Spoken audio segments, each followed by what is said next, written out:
While technology is useful for learning, it has also become a major source of distraction. They say home is where everything begins. The corners where unforgettable moments happen. Ano na? Kaya na yan. Matalino yan, anak ko. Valedictorian yan eh. Since she was young, we saw the medals. We heard the applause. We thought she was a kid.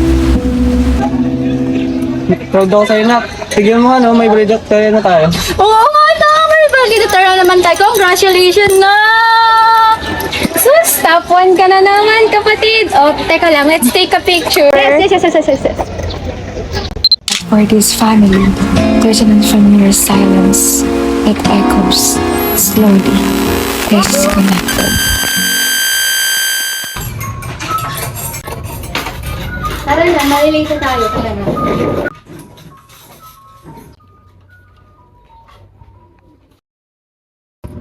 Mama, they say that my digital works are good and pero madali ako, okay? Just focus on your study.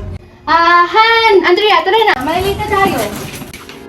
Every morning, we rush to work. We're so busy that we didn't notice she slowly loosened her sparks. Ira, galing mo naman! Umata ka kasi! Umata ka ko, ano na! Sumugod ka! Kaya mo yan! Sige! Hoy, si Monique ba yun? Monique! Halika muna dito! Halika na! 1v1 tayo, Monique! Mamaya na, Ben. Nag-aaral ako. Ano ba yan? Mamaya na yan! Nag-aaral ako, B. Kailangan ko makapasa sa exam. Halika na! Tama na yan! Maglaro na tayo! Madami pa namang oras. Nag-aaral ako. Halika na! Tara na! Maglaro na tayo! Halika na! Maglaro na tayo! Sige na nga, maglaro na nga tayo. Diba? Yan, yung As her parent, I know her. She wasn't like that. But without her guidance, as screen become a way to Kaya escape naman ng AI from yan. everything we face. Little by little, her motivation to be a valedictorian again was something we failed to guide.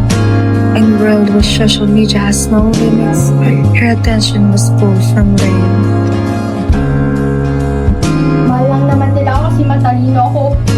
And that line made us realize schools can teach lessons, but they cannot replace guidance. They cannot replace presence. They cannot replace us.